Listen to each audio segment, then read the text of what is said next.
Good afternoon, ladies and gentlemen, distinguished guests. My name is Furuzan Golshani, and I'm Dean of the College of Engineering at Cal State Long Beach, the host of this event. And it is my pleasure to welcome you to the college's Distinguished Lecture Series. Now it's in 6th year, and we're so glad that we're continuing with this year after year. We began this back in 2009 in response to the challenges that the National Academy of Engineering issued to the engineering community, problems that they thought engineers should be addressing.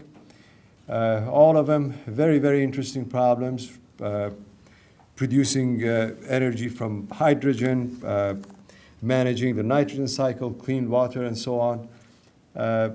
And all of the things that basically improve quality of life. And that is what engineering is about. If it's not sustainability, it's about human health, happiness, and safety. These are the topics that engineers address. And we're very glad that we can have this event today on the topic of drones, something that is very, very timely. And I've learned so much just by talking to some of the speakers, and I'm very much looking forward to hearing them. The lecture series is sponsored by the Dean's Advisory Council, and a subcommittee of the Advisory Council puts this together. I'm very glad to, and I'm very pleased to acknowledge the continued help and support from the Advisory Council members, Matt Petrim, who chairs the subcommittee for this one, Chris Hernandez, Mike Nigley, and Kent Peterson. Please join me in thanking them for this wonderful work that they do.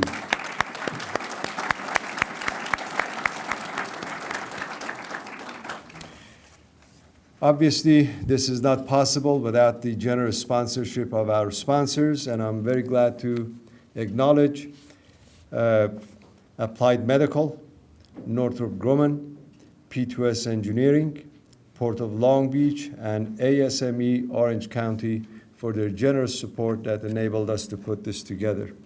Thank you all.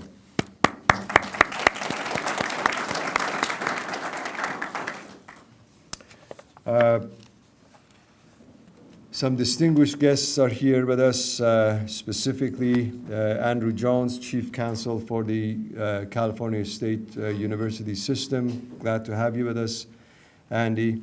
Andrea Taylor, the Vice President for University Relations and Development, is here. And I'm very, very pleased that we have the President of our university, Dr. Jane Conley, with us. And I'd like to invite her to come and address us on behalf of the university.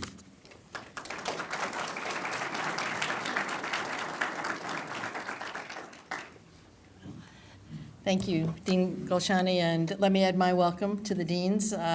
Welcome. The Distinguished Lecture Series is clearly a signature event of the College of Engineering. As you said, you've been doing it since 2009, and I look back at former topics, and you have been dealing with big issues, big societal issues, big scientific issues, and that's wonderful for all of us to have a window on that. And I also add my thanks to the advisory group for your support, and the sponsors for your further support to make this possible. It really enriches our campus and really gives our students a window on things that are happening today that won't be in a textbook for years to come, very likely. So I'm very excited about the age of drones and new societal concerns, not because I know anything about drones. You know, I've seen them, but I know that we build them here. And from engineering actually to archaeology, we actually have a number of faculty doing very interesting research using drones. And so it's, you know, it's near to my thinking that to get a better understanding of what's going on. So I thank the panel in advance for making me smarter. I'll be at a lower level than the others, so it'll be a bigger change. So I'll thank you in advance. And so again, welcome to the Point. Welcome to the campus if you're visiting, and I'm looking forward to the discussion very much. Thank you. Thank you, President Conley. And on to today's event, the main attraction. I'm pleased to introduce the moderator of this event, Mr. Matt who is the Vice President and General Manager at Applied Medical. which is a global company that designs, manufactures, and distributes medical devices. He has been with Applied for more than 20 years, holding various positions in engineering, manufacturing, operations, and general management. You missed a couple of things, HR. I'm very proud to say that Matt is our own alumnus of the college, degree in mechanical engineering. And he's also a member of the advisory council for Dean's Advisory Council for our college, and has been a great supporter of many of our programs. Please welcome Matt Petrine. Thank you, Dean Golshani. I too would like to welcome everyone that's joining us tonight. We have a wonderful lecture planned for you on unmanned aircraft systems. Sorry about that. The lecture is going to be provided by a truly exceptional group of panelists, and I'm going to introduce them in just a second. These panelists will talk about technology and regulation, as well as provide key insights into each of their respective areas of expertise. So again, I'd like to thank those panelists for making this event possible. And as you may have read in the correspondence for this event, unmanned aircraft systems have been around since the 1960s, but much has happened in this area over the last 2 years, and it continues to change on a daily basis. I too, just talking with these gentlemen, have been educated significantly in this area. But because of all these technological advances, it's creating unforeseen challenges in terms of privacy, security, safety, and regulation. So hopefully the lecture tonight will shed some light on some of these things. And for those of you that may not have attended our lectures in the past, each of the panelists are going to spend about 15 minutes on their presentation. And after all four panelists have gone through their presentations, then we're going to go ahead and open up the floor for questions. One thing I do want to caution us, though, let's please be aware that certain information is going to be sensitive and perhaps confidential. So let's be mindful of our questions when we ask, as there may be some areas that the panelists may not be able to address. So I appreciate your cooperation with that. So this evening, again, very truly exceptional group of panelists here. We have Chris Hernandez. Chris is the Chief Technology Officer and Vice President of Technology Development at Northrop Grumman.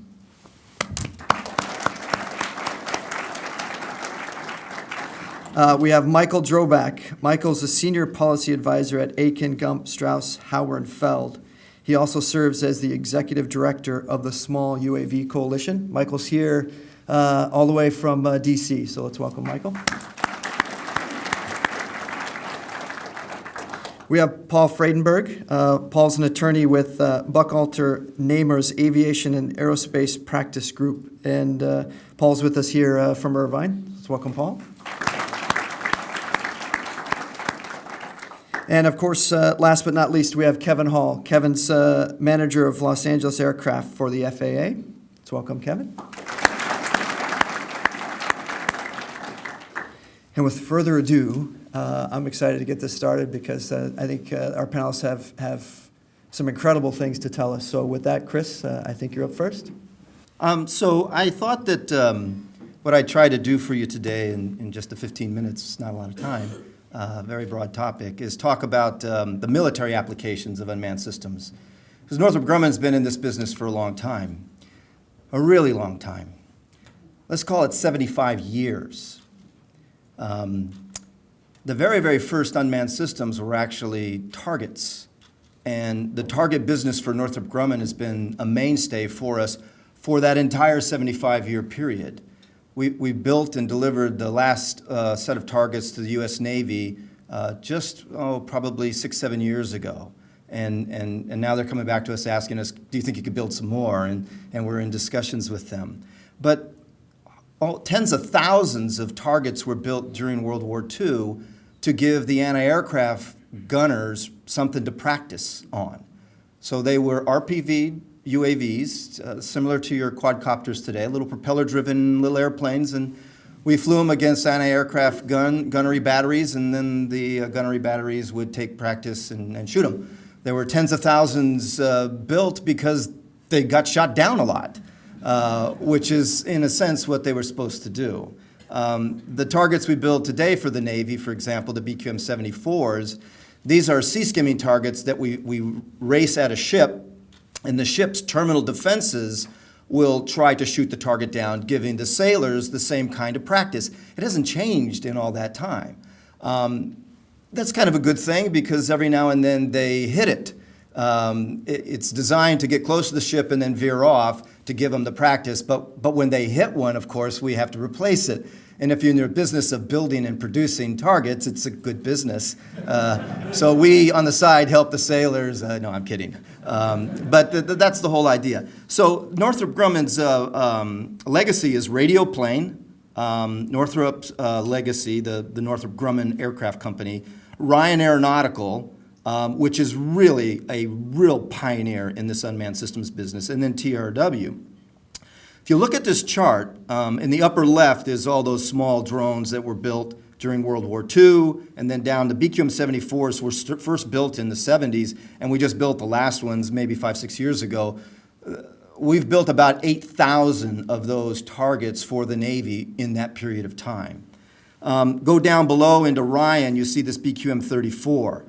Which is really a remarkable, remarkable target. Now, the sea skimming BQM-74 that we build for the Navy is to attack ships. The BQM-34 that Ryan built for the Air Force was an air-to-air target.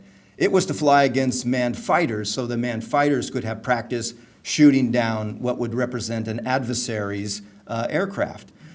But during Vietnam, a very, very interesting thing happened. They started figuring out, well, we could take these unmanned aircraft and we could start modifying them and have them do surveillance missions or drop leaflets.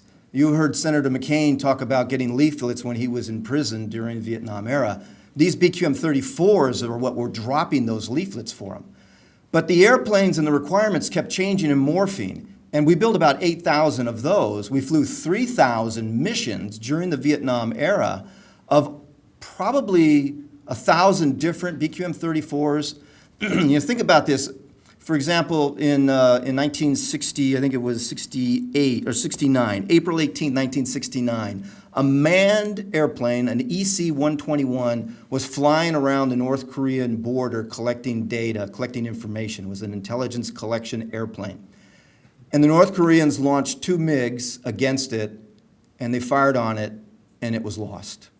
31 souls died that day. And based on that one event, the Air Force had come to Ryan at the time and said, can you grow the BQM-34 big enough to do that mission without a pilot, without a crew? And they did.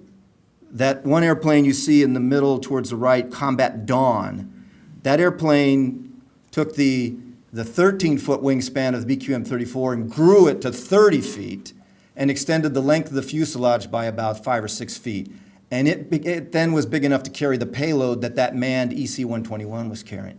And in between that largest airplane built from the 34, the Combat Dawn, to the basic BQM-34, there were about 15 or 20 different variations of that airplane built and fielded to support the conflict in that period of time.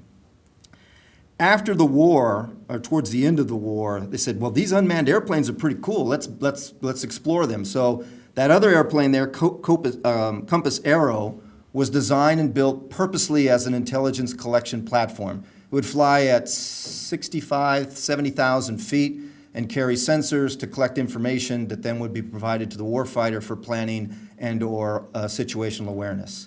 That program came to an end. There are a lot of different stories as to why it came to an end, and I'm not going to speculate. I have a feeling that the true story may be classified, but we built about 20 or 30 of these things, and then the government said, we're done, shut it all down, and they were all destroyed. Later, they came back and said, well, we'd like to do that again, but we want to build it cheaper than what the Compass Arrow was, so there was a program called Compass Cope, which is shown there. And Boeing and Ryan at the time were competing for contracts to build production versions of these airplanes. We both built a couple of airplanes, and they flew, but then that program was canceled as well. Moving on in time, we built the Firebolt unmanned airplane. This is still the world record holder for fastest and highest altitude unmanned airplane. It flew at 100,000 feet, and it went Mach 4.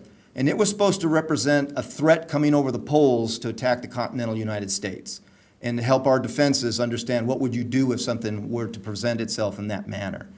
The BQ or the M324 is a UAV we built for the Egyptians. It's still operating today. It's called Scarab. They're flying it today. It's actually a wet film collection system. So it flies, it takes pictures, comes back, lands, they process the film, and then they're able to look at the pictures. The BQM-145 was a medium-range UAV built in the late 80s, and that program also was canceled before it went to production. And then, of course, something very tragic happened, 9/11, and everything changed. We found ourselves in conflict in the Middle East, and to this day still with personnel in that theater supporting the wishes of the nation. And that spawned a bunch of UAVs. Most popular and commonly known is the Predator. They built, General Atomics is the provider of the Predator. Many of those were built. A bigger version called the Reaper was built. But many others were built, and I want to talk about some of those because those are the products that Northrop Grumman had produced. But before I do, there was also the RQ-5A, the Hunter. This is still serving the Army today. It's an intelligence collection platform. There's an extended range version of that, and many changes to it have been done over the years. And that the X-47A UCAS is a small UAV we built in the late 90s going into 2000. That was the beginning of the JUCAS program. We built it specifically to show that we could take that platform and make it have like a carrier approach to the runway so it could land on a carrier. And the Navy saw that and said, we want some of those. And then they created a program in DARPA called the JUCAS program, the Joint UCAS program. And us and Boeing both were awarded contracts, and we started the program, and then it was canceled, and then the Navy picked up the program on its own, and it became the UCAS demonstrator program. It was competed, Northrop Grumman won, and we built 2 jets, and I'll talk some more about those. So, what are these UAVs? Global Hawk is probably one of the largest. This airplane was being developed for DARPA at the time of 9/11, and they said, forget about what you were doing. I want that thing in theater now. I want it collecting and taking pictures. We need it. And so it was deployed as a experimental asset, basically. It performed phenomenally, and they said, we need to build these at rate, we need to build them fast, and so we got a contract to build 50 or so of these Global Hawks. Well, it turns out that it in fact is a great airplane, so we built various versions of them. There's a version for Japan, there's a version for Korea, there's one that has the radar specifically designed to take pictures through clouds and dust and everything else. The multi-int one it collects EOIR imagery plus signals intelligence and other things. And so there are a multitude of different Global Hawks that have been built for the Air Force and related services in other countries. And then the Navy came along and said, well, we like that too. We have this big blue ocean that we have to keep an eye on, so let's build a Global Hawk for specifically maritime applications. And the Triton program was created. And we competed against our friends and competimates. I think Lockheed competed, Boeing competed, General Atomics. We ended up winning this contract, and we're now building, I think, 75 of the Triton for the U.S. Navy. And then, of course, Australia's been watching this program for many years. They said, we like that too. We want some of those. The Germans are buying a variant of it. And there were some earlier prototypes that we called BAMs. And I can't remember BAMs off the top of my head, but there were several of those built, and those are being used by the Navy as well.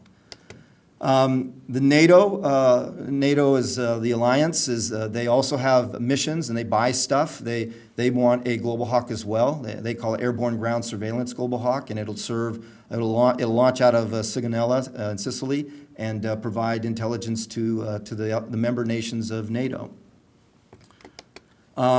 This one is probably the most exciting, quite frankly, in recent times.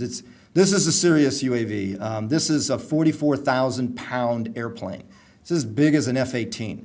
And people don't read or see a lot about this airplane, but in 2013, for the very, very first time, an aviation history was made by this unmanned airplane taking off an aircraft carrier and then recovering back to an aircraft carrier with no pilot. Nobody's sitting. Oh, by the way, I forgot to mention, while our early drones were flown as RPVs, all of our modern UAVs, there is nobody flying them.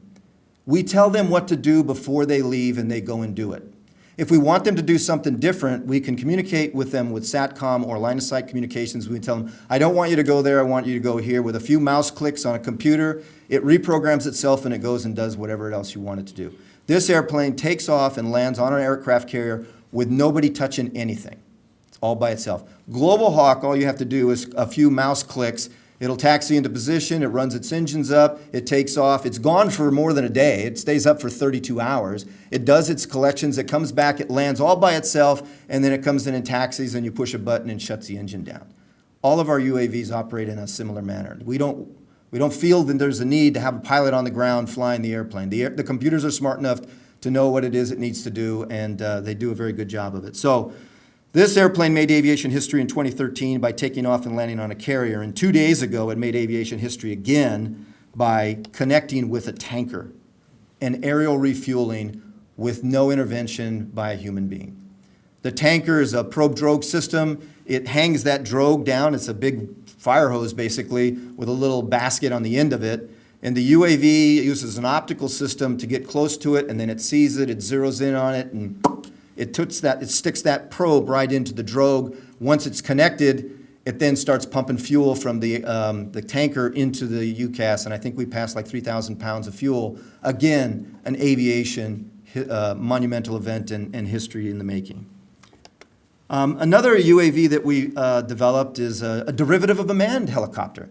This is the Fire Scout helicopter we built for the Navy. It's a Schweitzer 300 series helicopter, of which thousands have been built and let's call it maybe millions of hours of flight time have been on it. And we just took the pilot out of it. We put a SATCOM in the place of the pilot. We added some controls and some actuators, and now it's an unmanned airplane. And we built this for the Navy, and they are in operation today.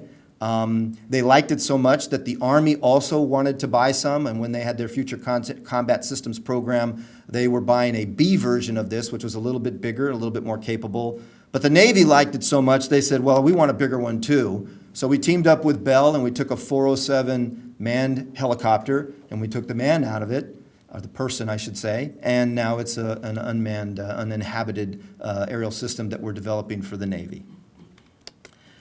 Another UAV we built is called Firebird.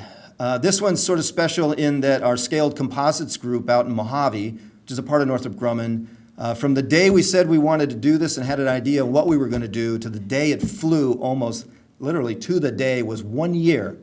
This went from an idea to an airplane in the air.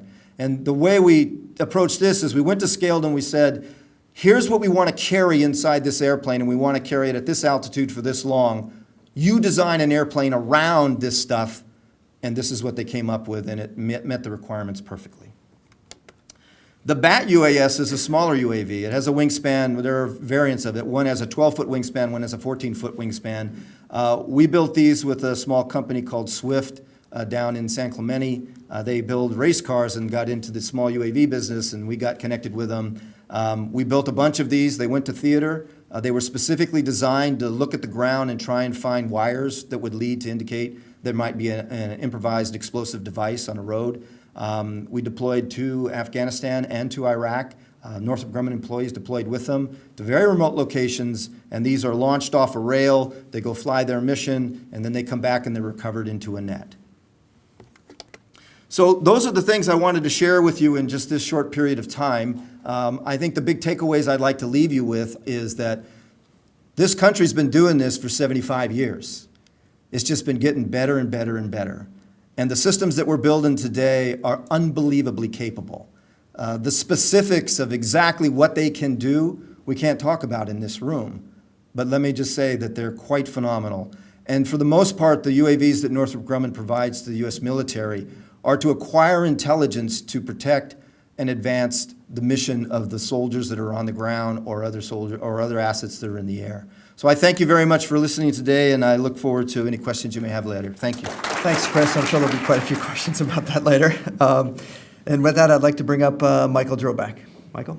I want to start by thanking for the speakers. I'd like to thank Dean Galshani, President Conley, Matt, of course, Nicole and Nikki for all their help in getting us here and for the arrangements. This is truly an honor for us to be here and to be speaking at one of the leading schools that's really on the cutting edge. So even when I saw the comments and the description of the event, I was impressed just at how supportive and how much of a pioneer the faculty and staff are here. So it's been really an honor. So I'm quite different than our last speaker. And I have to say, quite impressive, and they have been the pioneers of an industry that is now going in a very different direction. So I'm with the law firm of Bacon, Gump, Strauss, Howard, and Feld, and I'm also the executive director of the Small UAV Coalition. So we are decidedly not military. And the coalition is a group of companies, and this is only, this is not an exhaustive list. We are 30 companies strong now, and we arose because of the need from a lot of the commercial entities, software, hardware, manufacturers, the insurance companies. There's a whole industry now that felt as though they didn't have a voice. They felt as though in this discussion of what's happening, the military's had a wonderful voice and had very strong companies that have been paving the way for the future of the industry and for a symmetry between the two industries. And so about a year and a half ago, I got a call from Amazon Prime Air. And they were interested, it was right after the 60 Minutes story, and they said, we're serious about this is not science fiction. We are going to be delivering our packages via drone. And 86% of what they deliver is under 5 pounds, which is the payload that they are anticipating using their drones. So I kind of thought, well, it's funny, this is going to be kind of entertaining. Next thing I know, Google calls, Facebook calls. We then have this incredibly large coalition. And we see an incredible amount of emphasis and energy around how can we use this not only for recreational purposes. So you'll see 3DR, DJI, and Parrot. Those are companies that are going to be in the commercial space, but now are selling into the recreational market. So if you're a hobbyist, if you're an enthusiast, there's going to be a lot of, you're already able to get a small UAV, operate it, and enjoy just the wonderful technology. Some would say, do so with care, and I would be one of those people. But there are over 1 million of these small UAVs already in circulation in the United States. So, and this is just recreational. And the ability now to go forward with this is incredible in terms of the number of industries at scale. I think we're going to see ubiquity of use to create incredible efficiencies and to help industry do things that are going to promote a consumer's well-being. What do? The Small UAV Coalition, why do we exist? So again, we exist because there's a really fractured environment, and Kevin's going to speak to this a little later. The FAA has an incredibly difficult task, and that is that right now we are seeing an environment where commercial use of UAVs, recreational use of UAVs, the entire market that we're looking at, it's new territory. It's really the wild, wild west in terms of what the regulation should be, what is possible with UAVs and what can be done safely, protecting privacy, and with the appropriate security. So no, I'm not the person that operated the UAV on the White House lawn, but I've done a lot of speaking about that issue. And I can tell you that people are not thrilled about that operator. Thankfully, he was from the government, and you can't trust people who work for the government.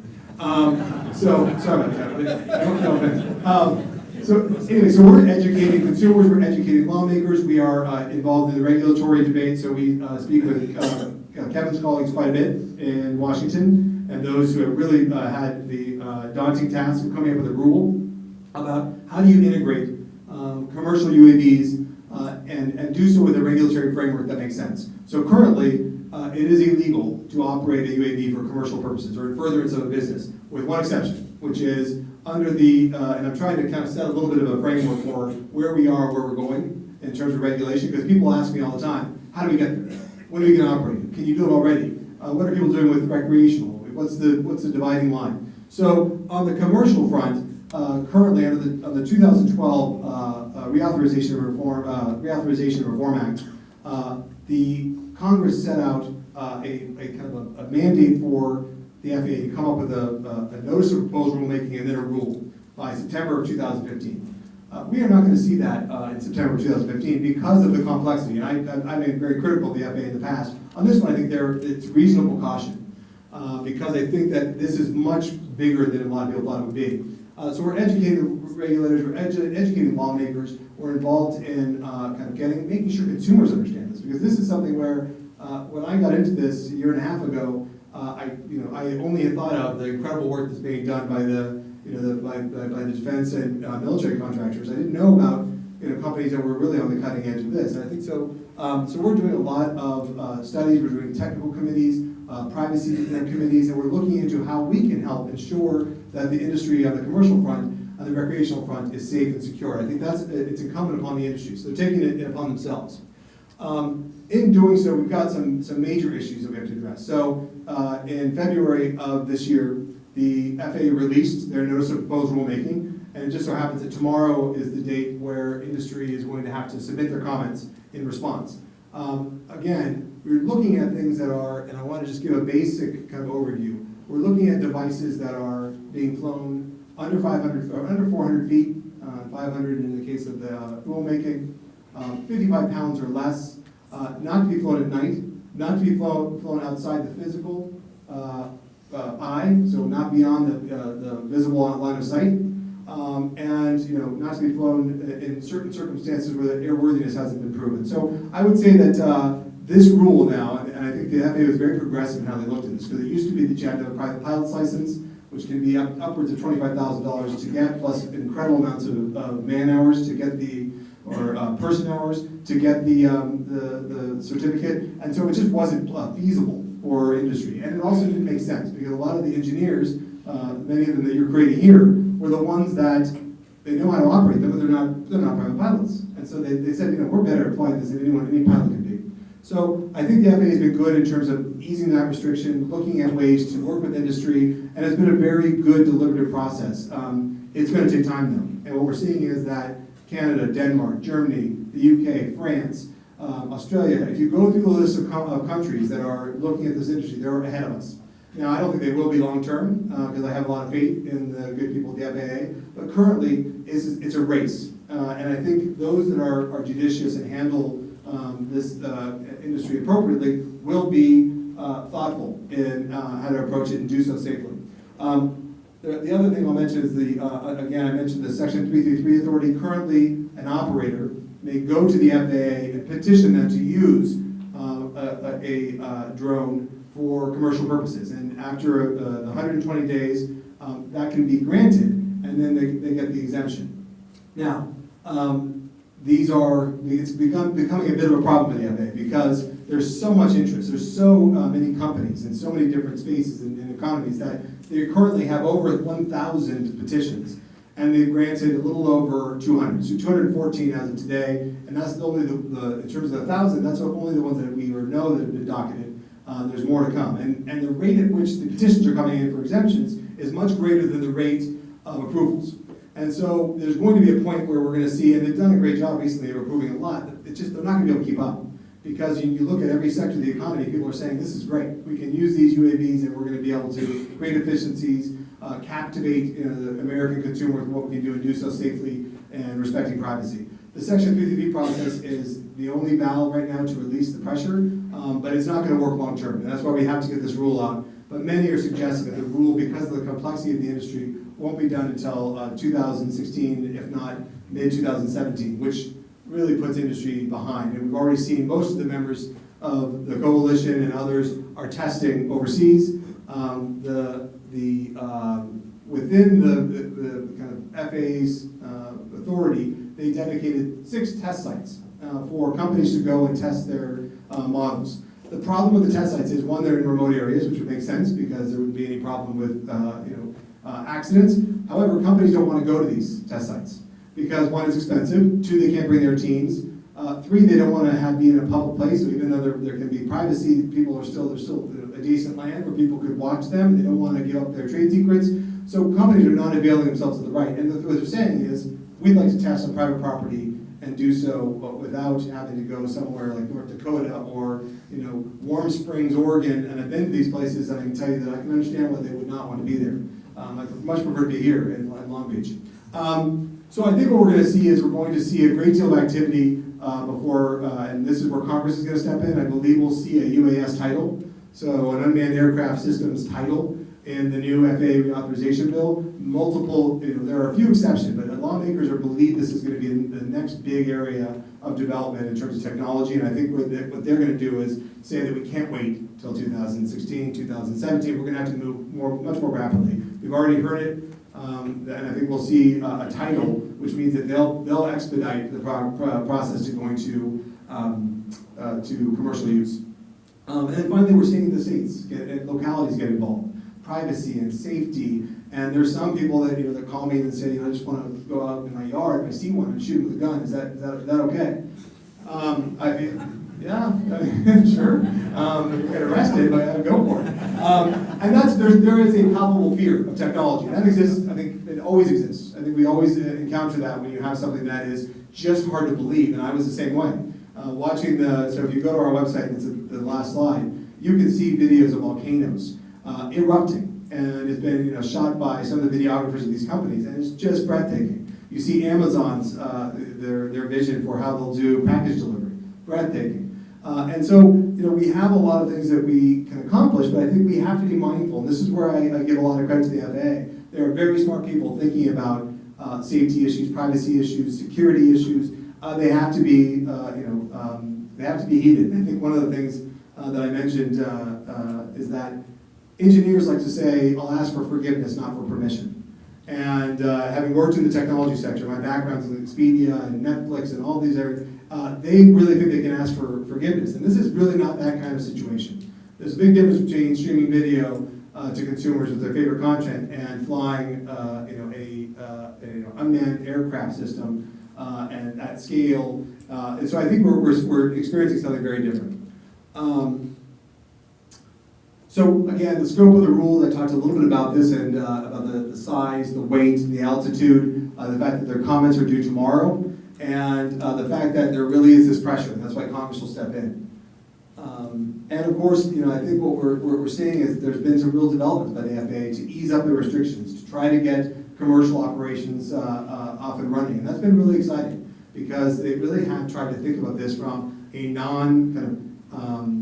manned aircraft point of view, and very difficult for an agency that is about manned aircraft. So I think we're excited to see the developments, and I know that the FAA within the Section 333 process has already said, because it used to be that you applied for an exemption, it was granted, then you had to go apply for a COA, which is a certificate of authorization. And what they did was recently they said, no, if you're flying at 200 feet and below, and I'm not sure how they picked 200, maybe it's just a little less risky, then you can have the COA automatically attach. So they're really trying to be flexible.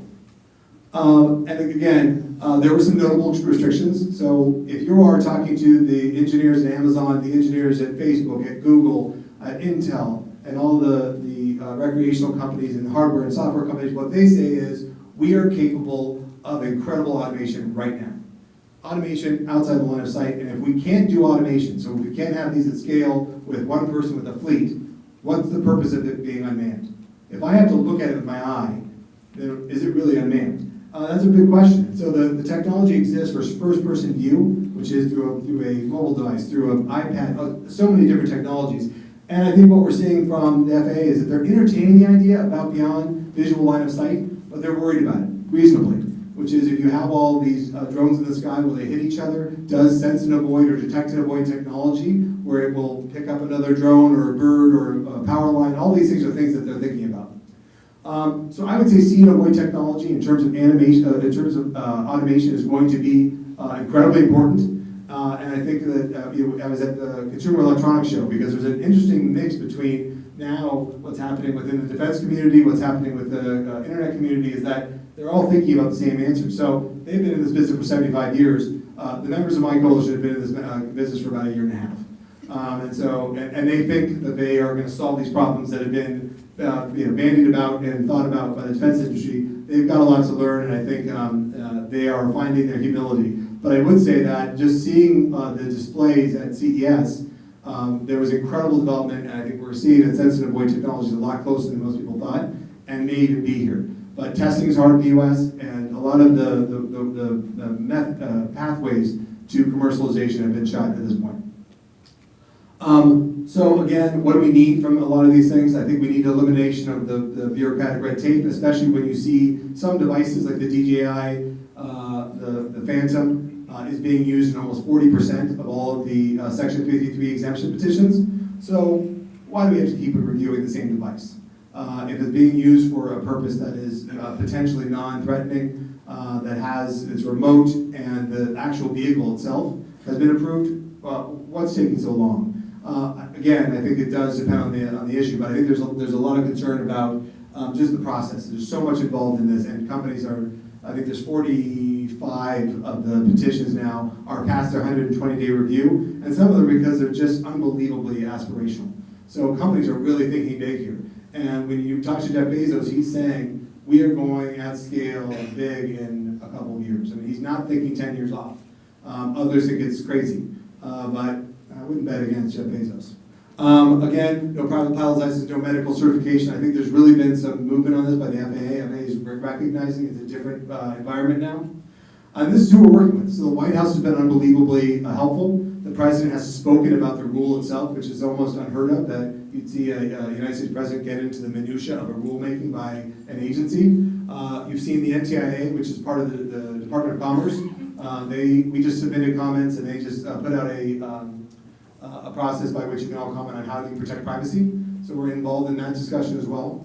And the FCC is involved. So for example, it touches so many different areas. So when you have a drone that's out on a mission and it's using spectrum, how does it, switch from one spectrum to the other? Does it need a dedicated band, or can it use unlicensed spectrum? What if it loses control? What if it loses its link? So lost link is a big issue. And then of course Congress, which has been, lawmakers love issues that are titillating the community. They love technology issues, even though they will never be able to understand them. They love them. So anyway, big issues again, altitude, duration of flight. So the lithium batteries is going to be the key thing. If you're talking about kinetic energy, the speed and the weight, if you can get something small that has long endurance, you're going to be really in the pole position. So you see companies like 3DR, DJI, others really pushing the envelope on what they're trying to do on the commercial front. And again, there's a whole host of other issues that are relevant, but we don't need to go into all of them. What's great about this is that there's really the kind of push to creating a national airspace and a traffic management system, which NASA's working on, and a number of my companies in the coalition are working on. So they're really interested in creating some system where consumers can feel confident they can look up where a vehicle is, have some ability to look at these issues, because as the societal concerns, we have to know them and lean into them as an industry, are privacy, nuisance, security, safety. These are big issues, and I think you will find that in the commercial space, none of these actors want to operate unless they can do so safely. So you won't see it unless they feel confident they can do it successfully. I would have played video, but I'm just going to go ahead and show the picture because it's a long video, but this is of a vineyard and how they're already using this technology, just so we understand what the current rules are. If you're a hobbyist and you use that UAV at that vineyard, you're not breaking the law because you're just a hobbyist. You're out there having fun with your UAV. If you are an actual vendor and you're out there looking at your crop and you're using it in furtherance of a business, that's illegal. Same video, same operator, same device. One's legal, one's not legal. And the person that's not allowed to use it is the person that's already been trained by a company and has insurance. I'm not sure that makes a lot of sense, but I'll leave it to others here. I think we need to find a way to get past this issue of the distinction between the two. Here's what we use, some of the purposes for using small unmanned aircraft systems, which is precision agriculture, being able to do thermal imaging of crops and where their irrigation systems are working or not working. Goods, the transport of goods and delivery, crime scene investigation, search and rescue, disaster management, sending in a UAV before you send in first responders. Infrastructure inspections, the bridge, the infrastructure of our country, inspections, oil and gas lines, fuel stacks. The possibilities are limitless. Mapping and surveying, journalism. There's a big move by companies like CNN and others to really push the envelope around what they can use rather than a helicopter to really get the news to the public. Now that's a big First Amendment issue, and law enforcement wants to use it. There's a big Fourth Amendment issue. Don't want to have unreasonable search and seizures, and how do you guard against that? So I'm excited about where this industry is going, and I think just as with the defense companies and industry, there's a lot of progress and growth that this industry has to do, and we can learn a lot from our friends on the defense side about progress. So thank you so much. And I'd like to bring up Paul Friedenberg. Paul? So I'm an aviation and aerospace attorney, and that means that I often get to speak before a speaker from the FAA, but usually I get to tell the judge that I want to reserve 5 minutes for rebuttal. So tonight I'm a little bit off my element here since we're having Kevin come in, and I've got to give everything to you in 15 minutes with no chance to fight back. But no, I represent a number of different members of the aviation community, and I represent a lot of clients in the film and television industry, clients in the agriculture industry, clients who are using unmanned aircraft systems in ways that we can't discuss because it's so innovative and it's so new. We are you are here tonight at a very interesting time in this industry because the technology is moving so quickly and the regulations are changing under our feet. It's a moving target, as Michael said. I'd like to sort of supplement some of what we've heard to sort of give you an idea of how we got here. So I have just one slide to guide this discussion since I'm not a big slide guy. But about a year ago, we were in a completely different place in this industry. The regulatory environment is sort of like parenting, where it's all about the illusion of control. And we had Amazon and others who were coming to the FAA and saying we want to do this and we know this sounds crazy, but this is what we're going to do. And then we had a lot of others saying, you know what, FAA, you don't even have jurisdiction over unmanned aircraft systems, which right now is sort of just it's a ridiculous argument, and to an aviation attorney it's a ridiculous argument. We had a case about a year ago where a man named Raphael Perker was hired by the University of Virginia to take some shots, some aerial photographs of the campus there. And there was an FAA enforcement action when they found out because they didn't like that and they didn't like exactly what he was doing with the aircraft.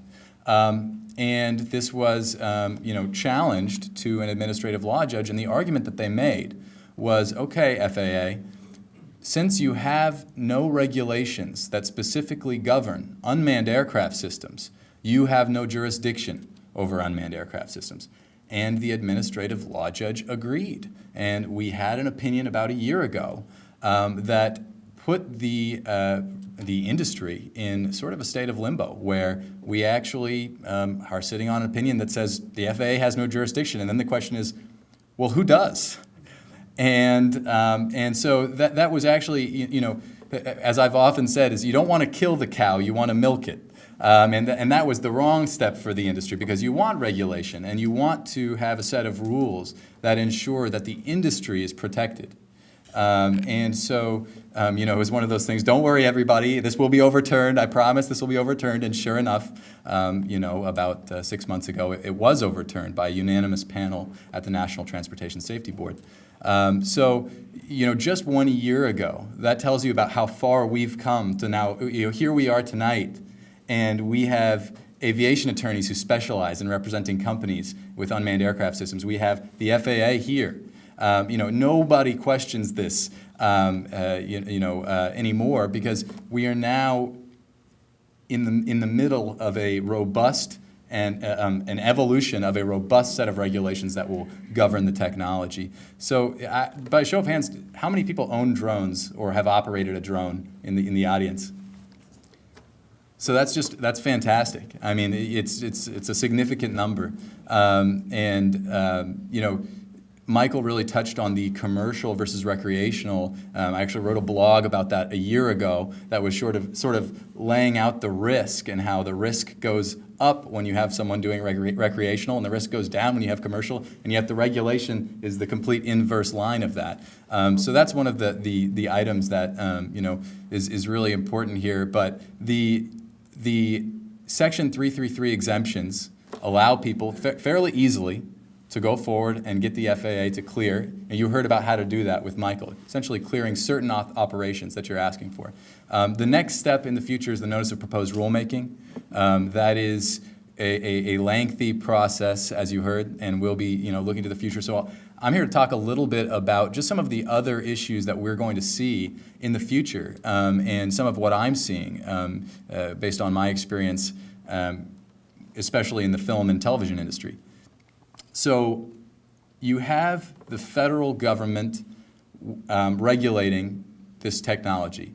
You have now, after Perker was overturned, pretty solid agreement in the industry that the federal government can do that. But you have a lot of state and local governments who are up in arms. And they're saying, we need to know about drones, we need to regulate drones, what's going on here.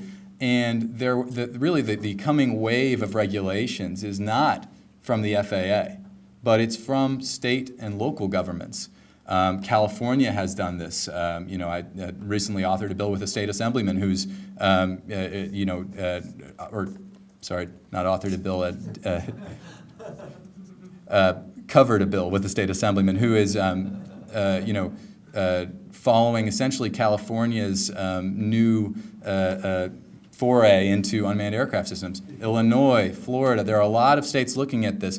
And the question will be, how will this all work out in court? And as a litigator, and as someone who represents airports and who frequently deals with the intersection between local regulations and federal regulations, I can tell you that we want the FAA to regulate this in a robust way and in a complete way. And I'll tell you one of the ways that you're going to see that. Let's say that California passes a law that says paparazzi can't chase celebrities down the street using drones and try to take pictures of them using drones. Not very far off from something that's actually in the California legislature. Well, why? Is that for privacy reasons? Is that for safety reasons? I can tell you that if it's for safety reasons, the Supreme Court has said for decades that the FAA has sole and exclusive jurisdiction over the safety of the airspace. That's not to say that there aren't some areas where state and local governments can regulate, but there is a very strong argument to be made under a doctrine called federal preemption. And what it would say is, I'm sorry, state of California, I know you tried to prosecute us under this law, or I'm sorry, I know that someone invoked this law in a civil lawsuit, but it's inapplicable because the federal government has sole and exclusive jurisdiction. And so it's not necessarily a net victory for the industry if the FAA's regulations are sort of hands-off with a number of issues. Now, there has been a big push to get the FAA to regulate privacy because a lot of people believe that this is a technology that implicates privacy in a new way, where unmanned aircraft systems are small, they're difficult to detect. You could look in your backyard and see one looking at you, and people have. And so people want to know, will the FAA address privacy? The ACLU has done a lot of work petitioning the FAA to do that. Historically, that's not the FAA's job. Historically, that is a state and local issue. So what we're going to see is there will be these really interesting divisions carved out in the next few years where privacy is hands-off for the federal regulators, but hands-on for the local regulators, which means if you're a commercial operator, that could make a lot of differences for our clients. In the film and television industry, you are dealing a lot with First Amendment issues. So is it a constitutional violation to prevent the use of this technology for reporting the news? You'll see a lot of movement there, and the film and television organizations have been involved on that side. So there's a lot to be decided still.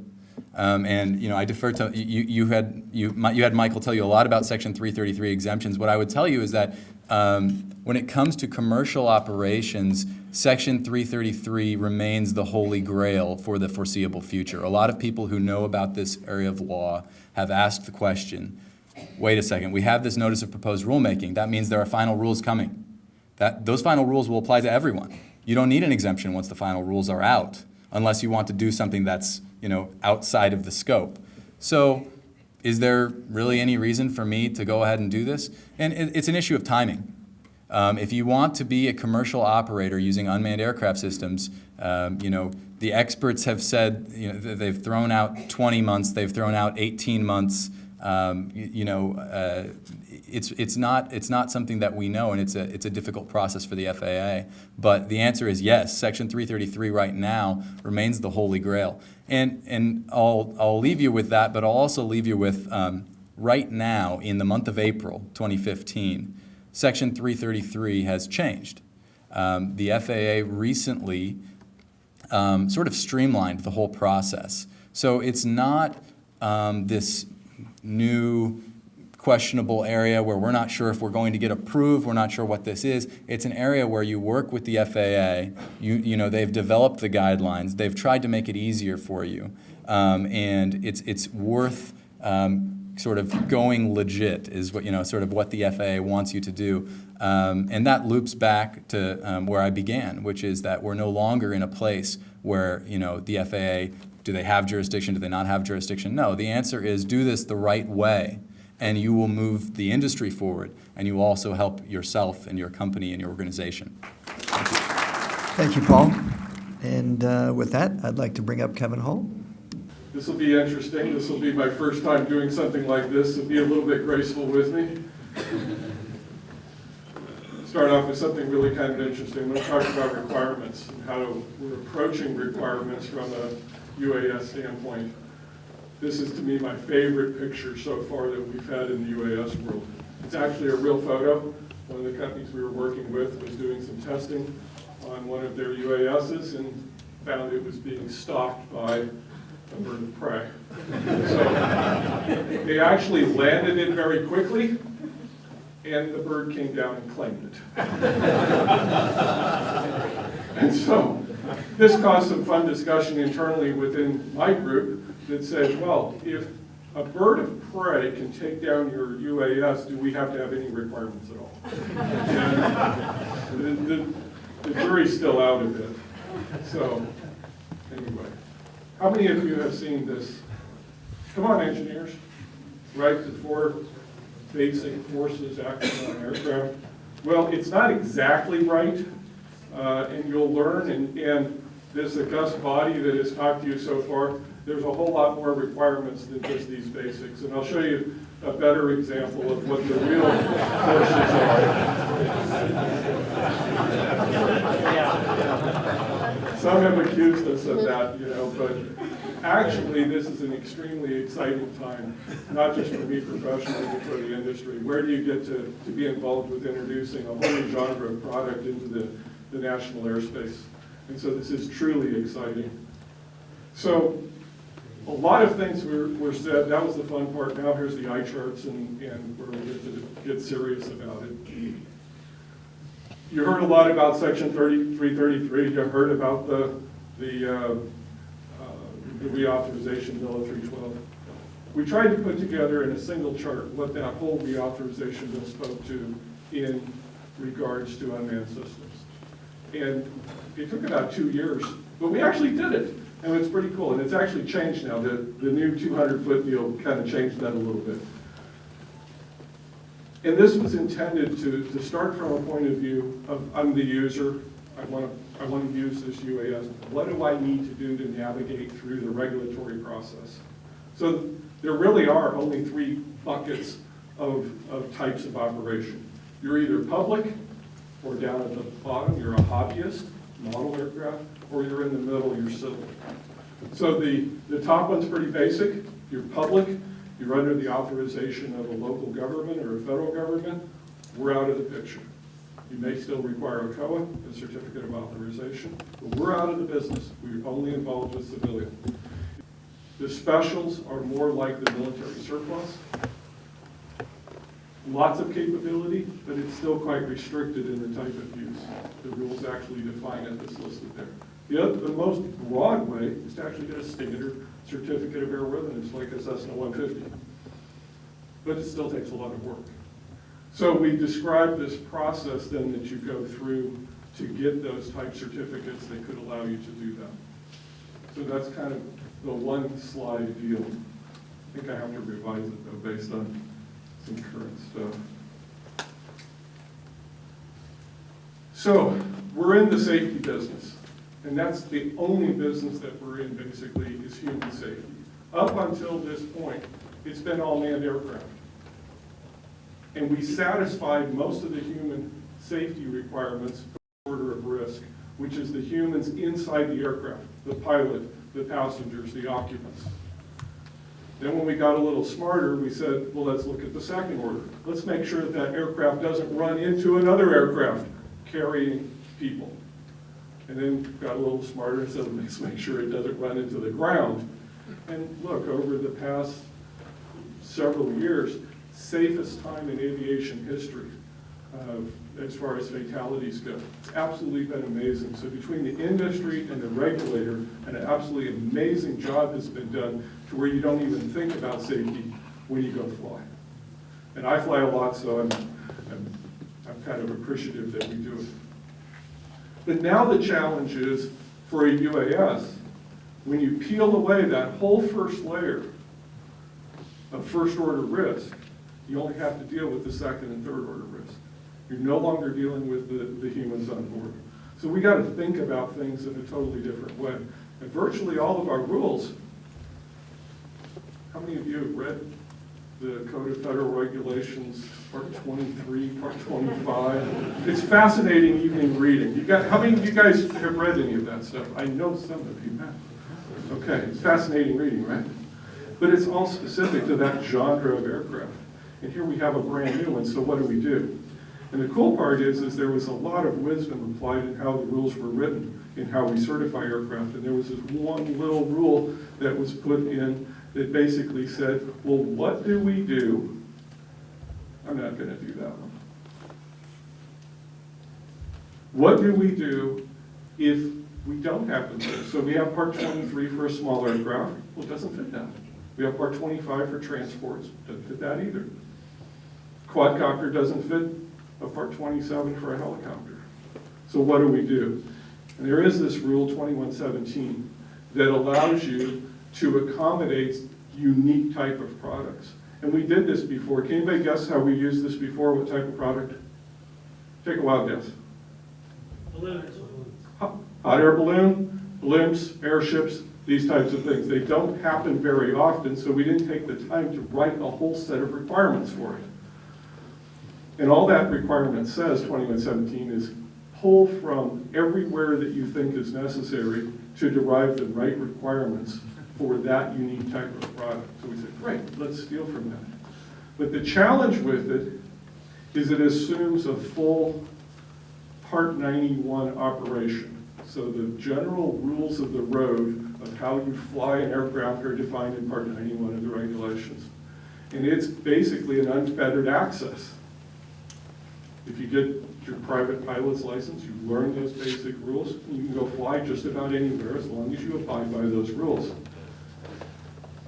But the challenge there is we kind of want to learn how to crawl before we learn how to walk, before we learn how to run, as far as access of these products into the NAS. So about 2 years ago, 2.5 years ago, we did 2 commercial certifications for products that were operating up in the Arctic. And this was a great first step because what's not in the Arctic? People. Without people, I got no hazards, I got no risk, right? So it's a great place to test things out. So one of the things that we realized very early is that we could limit the operation of the system to say you can only operate here. You can do it commercially, you can make money, but we're going to draw a box around where you can play.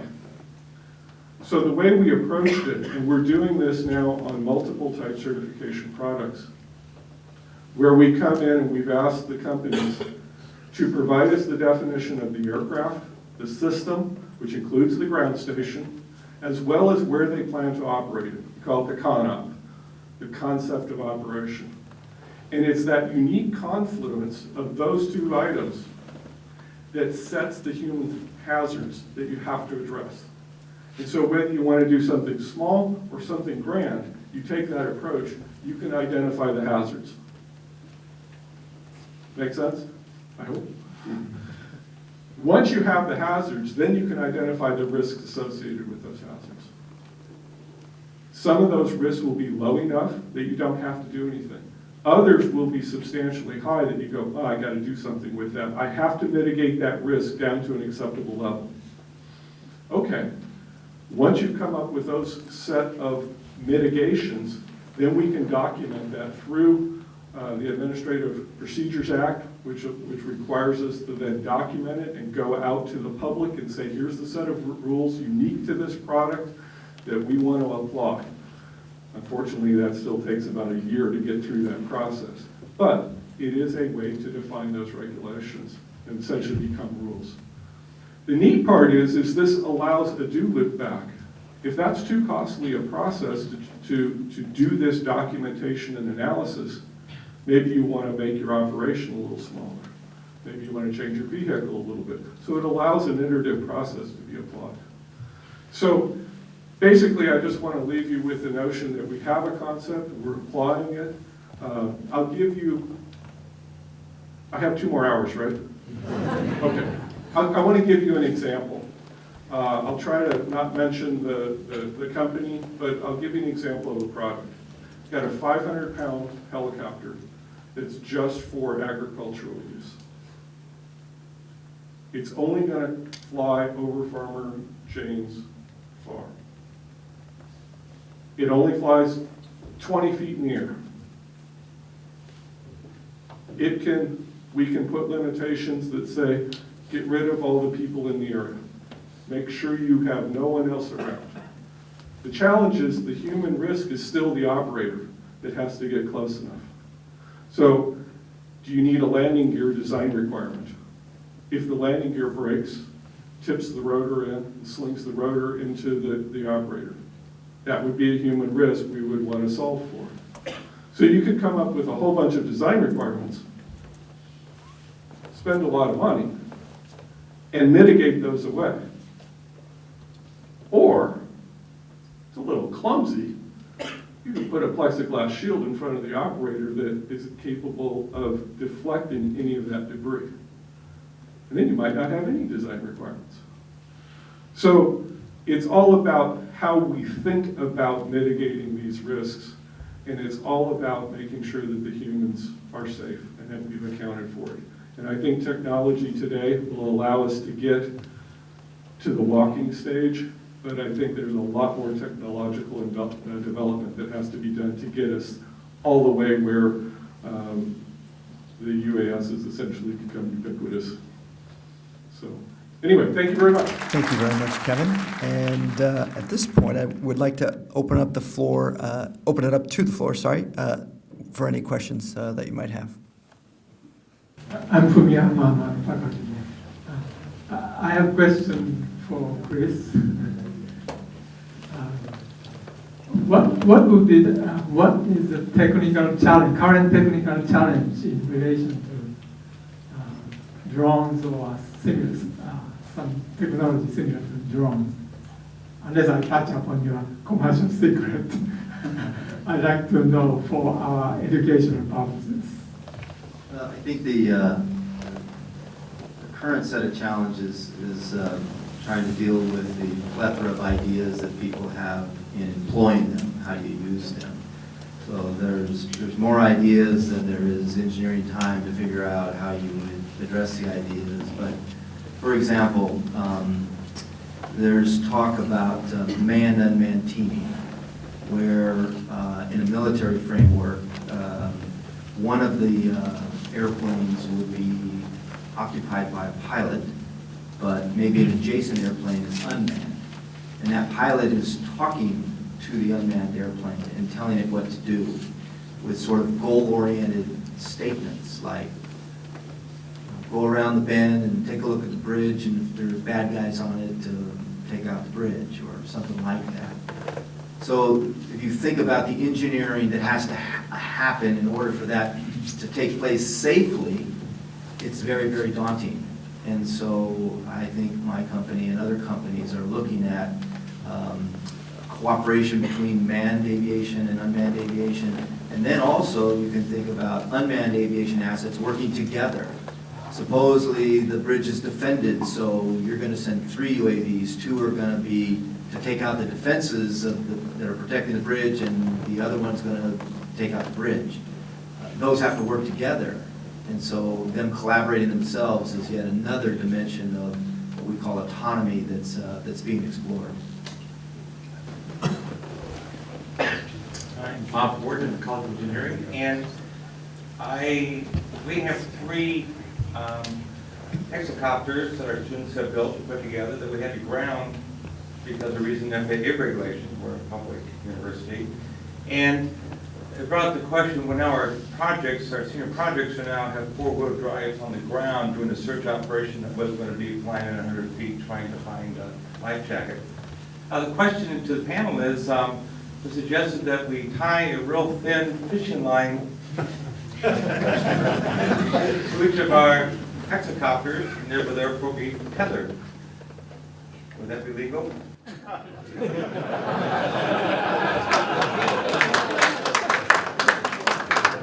Herman has no opinion. I'll say no. I'll say no, but I'll also say that Google has currently a device that has the tether as well. So I think the art of the possible is certainly at play. I would say bring it forth to the FAA and present your ideas. This is such a changing environment that there are many solutions, and tethering it is one method to mitigate certain risks, not all of them though. To add to Kevin's point, the answer is don't come up with a creative solution and do the one cardinal sin, which is not looping in the FAA, and that's sort of what we talked about. The barriers to entry are falling down. These people want your call; they want you to reach out. So that's the next step. And one thing I'll add to that, which is, and this is again, we're agreeing with Kevin all the time. It's awkward. But one of the he's got to be deadly hockey.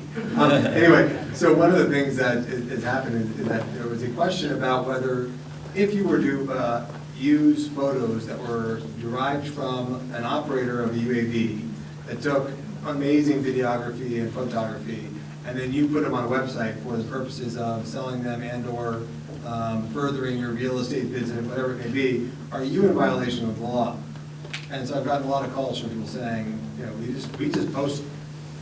Now, do we pay the gentleman who took the photos or the video? We did, but we just paid him, not for the photos themselves, but for him to operate in his capacity. So it's a big gray area. What's been really refreshing about the FAA is that they recently came out and said, we are not going to be going after the consumers that are posting these kind of videos, this kind of pictures, even though arguably they are in violation. The parties are in violation, mainly the operator, for furthering a business interest by taking the videos. But I thought it was a very good step by the FAA saying, look, this isn't what we're trying to. This is not the kind of the first line of defense, right? We're not going to prioritize this issue. I think that's a really good statement about what Kevin's saying, which is if you're thoughtful and you go to the FAA and make some reasonable arguments, their inclination is to try to help and try to be forward thinking.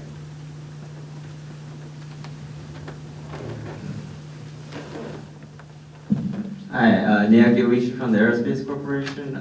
Real quick, wanted to add one thing. I think, if I understand the rule correctly, are they allowed to fly indoors for their research project? So you guys might be able to go into the kinesiology building, the Horn Center, or something like that, assuming facilities is okay with it, and still do some level of testing. But if it doesn't work indoors. Oh, okay.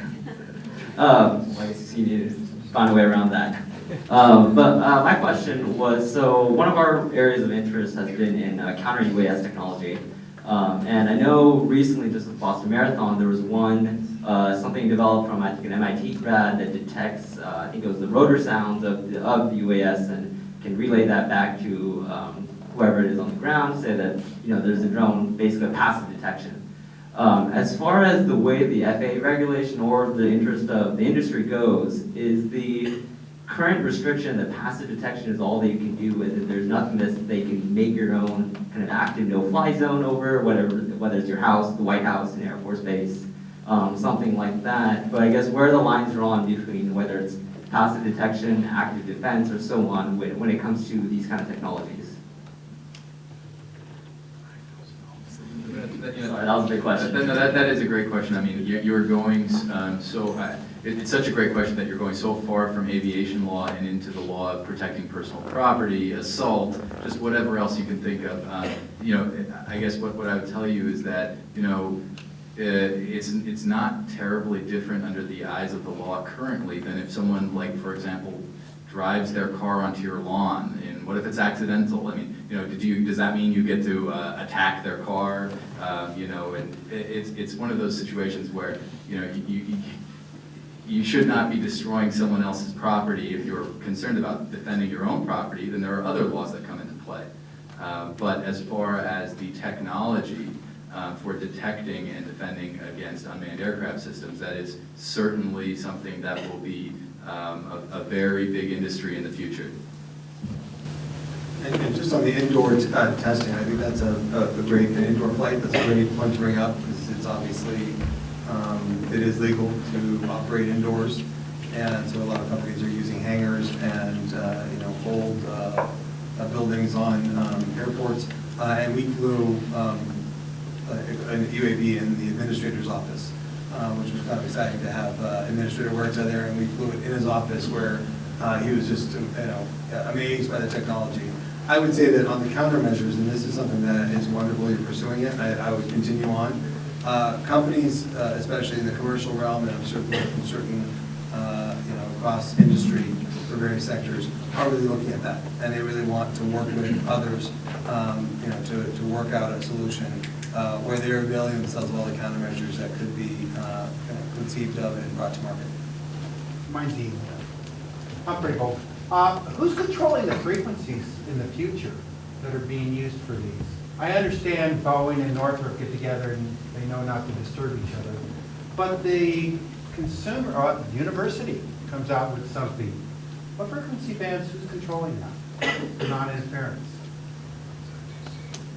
I know, FCC. The FCC. But I've actually been involved with the FCC on some stuff, and the people who go out and develop stuff, they're putting it on their own stuff in the general frequencies, 303, 900, 2.4, etc. And they definitely are going to go to higher wattages now because they want to go greater distance. And I guarantee you the harmonics are going to interfere with other flight operations. So who's controlling? You're saying the FCC, but who's monitoring that? Yeah, so the FCC will set aside the bands. I think the FAA, from a performance of the design, has to make sure that the proposed technology still works within those bands. Right. So one of the things that we're looking at is congestion on those. And so can we get the requisite performance?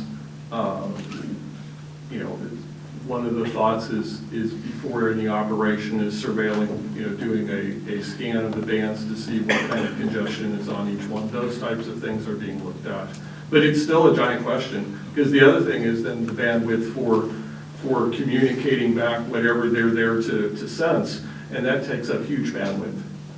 So yes, it is yet to be a fully solved problem, but initially on, there is enough bandwidth. It's whether that can be sustained. With test experiments, the way that they're going in those bands are going to be used exponentially. Absolutely. And that being said, I've seen the interference. So I'm just, and anyway, okay. Greg Smith, faculty of chemical engineering. But going back, there appears that there may be a little bit of an overlap with the FCC, because my uncles and cousins were well into the model airplane applications, and what they wanted to do was get amateur radio licenses for those types of applications. So there are some very limited results, but those, I think, those are the sections that were specifically cited as being outside of the current applications. Let me just say on the FCC issue, and Kevin's absolutely right in that comments true form as well. We have been in multiple meetings at the FAA where FCC officials have come over, and it's been these joint meetings where the FAA officials are not, neither the FCC nor the FAA have an answer yet. Because a lot of the industry is using unlicensed spectrum. They have designated some bands that could be used if we're discussing much more sophisticated use. I wouldn't say that there's been an answer to this. There's just been a number of questions where if it's not resolved, then I think you'll see that we're not going to see operation to the extent and the scale we'd like to see it, because you have to resolve these issues before you can have any kind of assurances that the communications links will be maintained and that there'll be integrity. Any further questions? Yep. In the back. Hi, my name is Andy Blackney. I'm one of the students here at the college. I was wondering, how do you deal with certifying an aircraft that maybe uses an open source platform software for its controls? And how would you certify it when every edition comes out and it's not necessarily the pilot that's controlling that edition, the new open source software that's coming out for each edition? Yeah, so the small UAS rule would probably account for that for the smaller vehicles.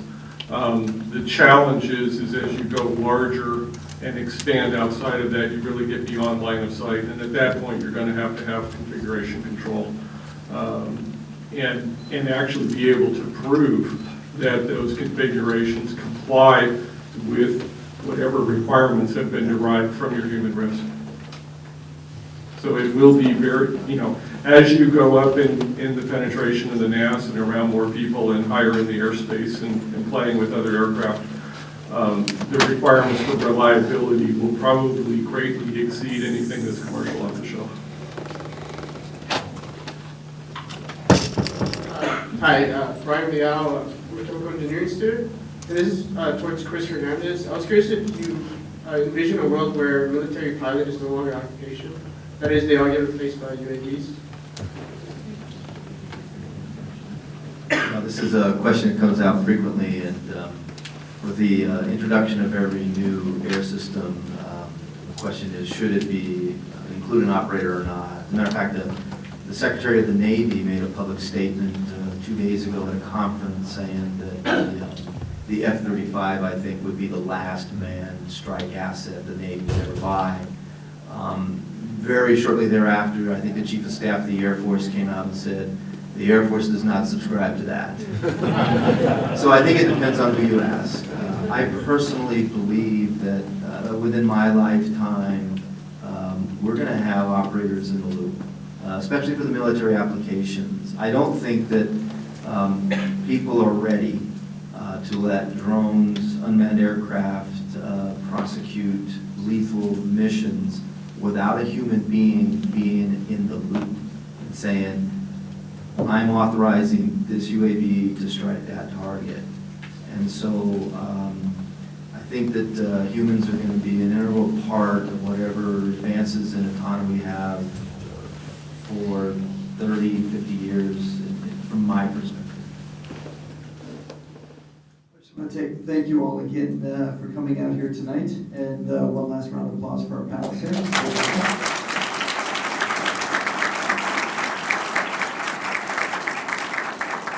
And again, remind you, we will have another lecture, topic to be determined, October 22nd of this year. So look forward to seeing you all there again. Thanks again.